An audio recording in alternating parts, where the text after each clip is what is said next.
going to read chapter 4, hi Hobbes, of Beezus and Ramona. Chapter 4 is called Ramona and the Apples. Mother, I'm home, Beezus called as she burst into the house one afternoon after school. Mother appeared wearing her hat and coat, carrying a shopping list in her hand. She kissed Beezus. How was school today? She asked. All right, we studied about Christopher Columbus, said Beezus. Did you, dear? Said Mother absent-mindedly. Wonder if you'd mind keeping an eye on Ramona for half an hour or so while I do the marketing. She was up so late last night I let her have a long nap this afternoon, and I wasn't able to go out until she woke up. All right, I'll look after her, agreed Beezus. I told her she could have 2 marshmallows, said Mother as she left the house. Ramona came out of the kitchen with a marshmallow in each hand. Her nose was covered with white powder. What's Christopher Columbus? She asked. Christopher Columbus, Beezus corrected. Oh. Come here, Ramona. Let me wipe off your nose. No, said Ramona, backing away. I just powdered it. Closing her eyes, Ramona pounded one of the marshmallows against her nose. Powdered sugar flew all over her face. Those are my powder puffs, she explained. Beezus started to tell Ramona not to be silly. She'd get all sticky, but then decided it would be useless. Ramona never minded being sticky. Instead, she said, Christopher Columbus is the man who discovered America. He was trying to prove that the world is round. Is it? Ramona sounded puzzled. She beat the other marshmallow against her chin. Why, Ramona, don't you know the world is round? Beezus asked. Ramona shook her head and powdered her forehead with a marshmallow.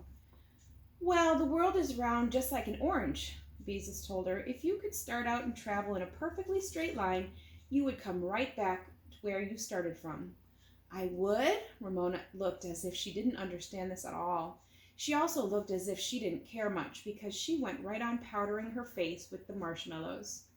Oh well, thought Beezus. There's no use trying to explain it to her. She went into the bedroom to change from her school clothes into her play clothes. As usual, she found Ramona's doll, Bendix, lying on her bed. And with a feeling of annoyance, she tossed it across the room to Ramona's bed. When she had changed her clothes, she went into the kitchen, ate some graham crackers and peanut butter, and helped herself to 2 marshmallows. If Ramona could have 2, it was only fair that she should have 2 also. After eating the marshmallow and licking the powdered sugar from her fingers, Beezus decided that reading about Big Steve would be the easiest way to keep Ramona from thinking up some mischief to get into while Mother was away. Come here, Ramona, she said as she went into the living room. I'll read to you. There was no answer. Ramona was not there.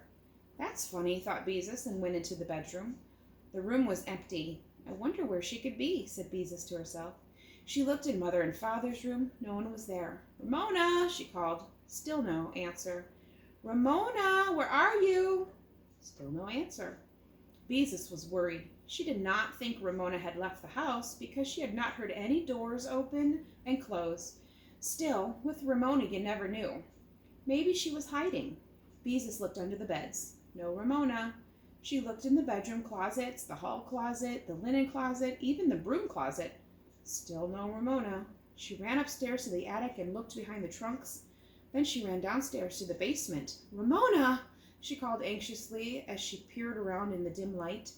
The basement was an eerie place with its gray cement walls and the grotesque white arms of the furnace reaching out in all directions.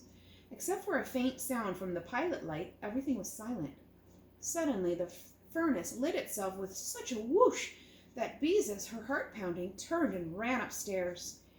Even though she knew it was only the furnace, she could not help being frightened. The house seemed so empty when no one answered her call. Uneasily, Beezus sat down in the living room to try to think while she listened to the silence. She must not get panicky. Ramona couldn't be far away, and if she didn't turn up soon, she would telephone the police the way Mother did the time Ramona got lost because she started out to find the pot of gold at the end of the rainbow. Thinking of the rainbow reminded Beezus of her attempt to explain to Ramona that the world is round like an orange.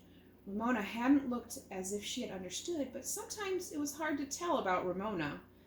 Maybe she just understood the part about coming back to where she started from. If Ramona set out to walk to the end of the rainbow, she could easily decide to try walking around the world. That was exactly what she must have done. The idea frightened Beezus.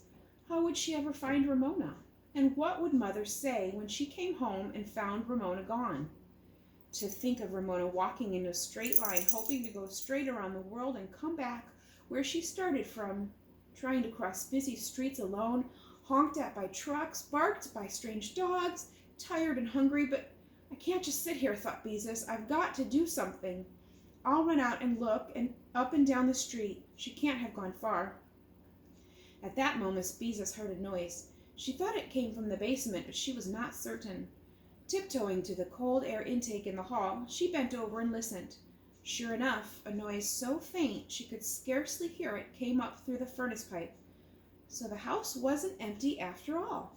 Just wait until she got hold of Ramona. Beezus snapped on the basement light and ran down the steps. Ramona, come out, she ordered. I know you're here. The only answer was a chomping sound from the corner of the basement. Beezus ran around the furnace, and there, in the dimly lit corner, sat Ramona, eating an apple. Beezus was so relieved to see Ramona safe, and at the same time so angry with her for hiding that she couldn't say anything. She just stood there filled with exasperated, mixed-up feelings that Ramona so often gave her. Hello, said Ramona through a bite of apple. Ramona Geraldine Quimby, exclaimed Beezus when she had found her voice. What do you think you're doing? Playing hide-and-seek, answered Ramona.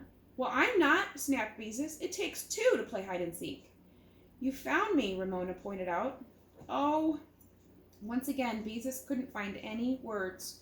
To think she had worried so when all the time Ramona was sitting in the basement. Hi, Hobbes. Hey, buddy. Listening to her call and eating an apple, too. As she stood in front of Ramona, Beezus' eyes began to grow accustomed to the dim light, and she realized what Ramona was doing. She stared, horrified at what she saw. As if hiding were not enough, what would Mother say when she came home and found what Ramona had been up to this time? Ramona was sitting on the floor beside a box of apples. Lying around her on the cement floor were a number of apples, each with one bite out of it. While Beezus stared, Ramona reached into the box, selected an apple, took one big bite out of the reddest part, and tossed the rest of the apple onto the floor. While she noisily chewed that bite, she reached into the apple box again. Ramona! Cried Beezus, horrified. You can't do that! I can too, said Ramona through her mouthful.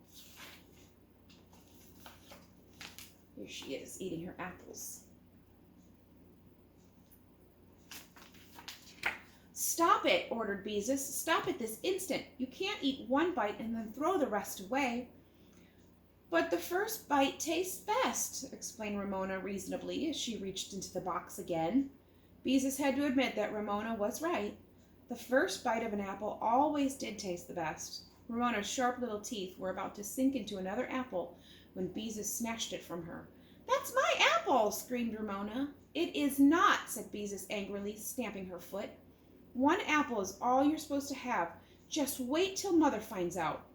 Ramona stopped screaming and watched Beezus. Then, seeing how angry Beezus was, she smiled and offered her an apple.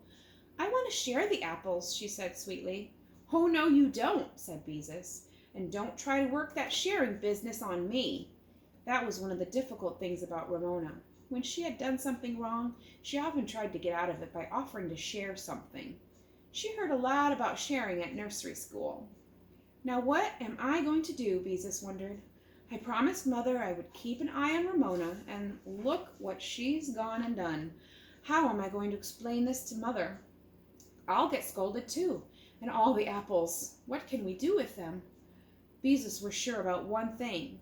She no longer felt mixed up about Ramona. Ramona was perfectly impossible. She snatched Ramona's hands. You come upstairs with me and be good until Mother gets back, she ordered, pulling her sister up the basement stairs. Ramona broke away from her and ran into the living room. She climbed into a chair where she sat with her legs sticking straight out in front of her. She folded her hands in her lap and said in a little voice, "Don't bother me. This is my quiet time. I'm supposed to be resting." Quiet times were something else Ramona had learned about in nursery school. When she didn't want to do something, she often insisted she was supposed to be having a quiet time. Here's Ramona having her quiet time. Beezus was about to say that Ramona didn't need a quiet time because she had been playing hard and Mother had said she had already had a nap, but then she thought better of it. If Ramona wanted to sit in a chair and be quiet, let her. She might stay out of mischief until Mother came home. Beezus had no sooner sat down to work on her potholders, planning to keep an eye on Ramona at the same time, when the telephone rang. Must be Aunt Beatrice, she thought, before she answered.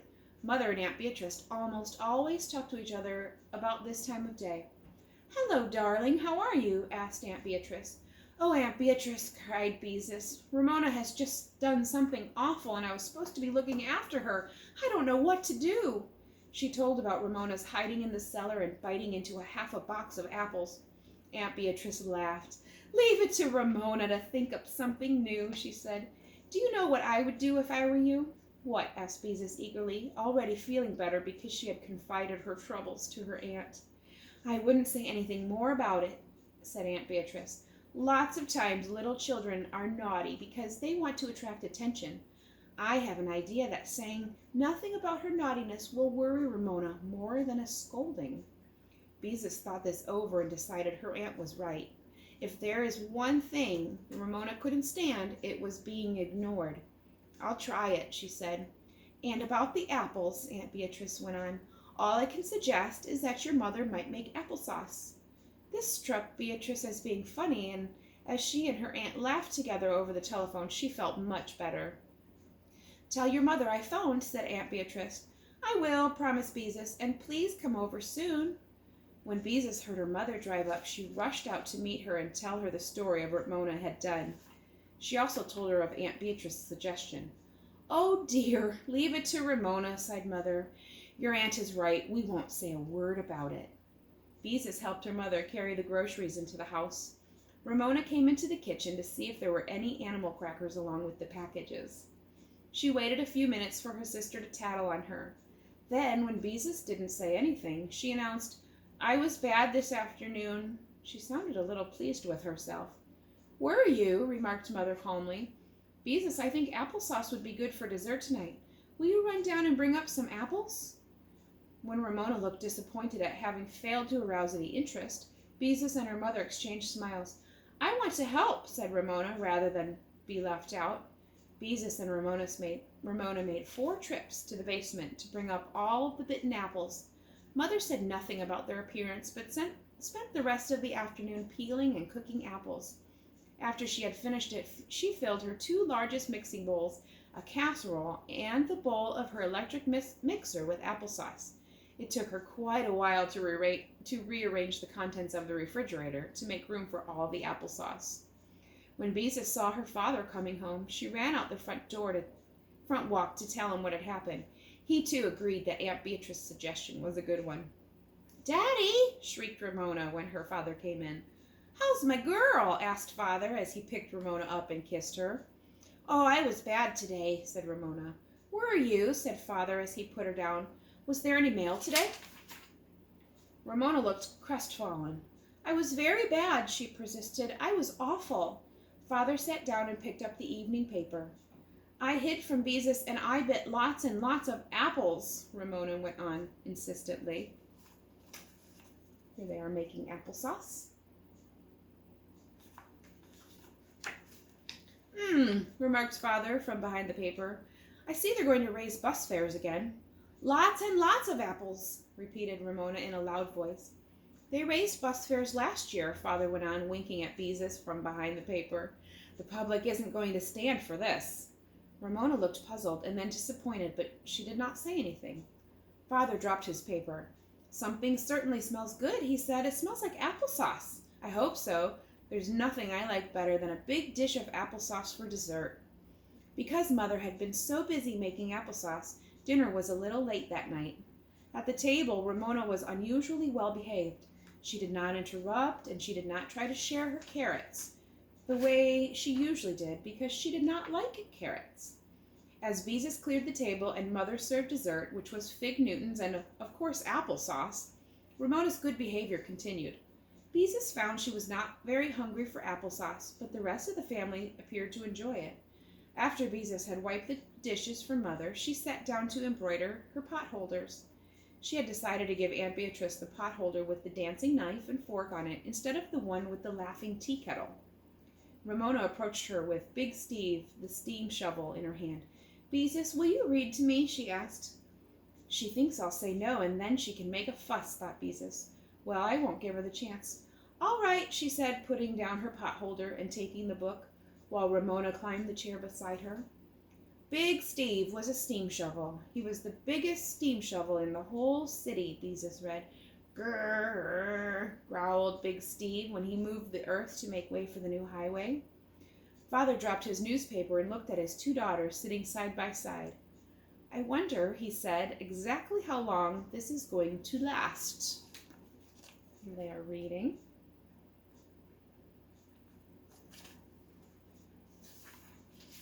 "Just enjoy it while it does," said Mother, who was basting patches on the knees of a pair of Ramona's overalls. "Grrr," growled Ramona. "Grrr." Beezus also wondered just how long this would go on. She didn't enjoy growling like a steam shovel, and she felt that perhaps Ramona was getting her own way after all. "I'm trying to like her, I'm supposed to." Anyhow, Beezus thought, and I do like her more than I did this afternoon when I found her in the basement. But what on earth will Mother ever do with all that applesauce? And that, my friends, is the end of chapter 4. Next time I will read chapter 5, which is called A Party at the Quimby's. I hope you enjoyed it today. By the way, this is my cat Hobbes. He wanted to come and listen to the story too. Have a great day.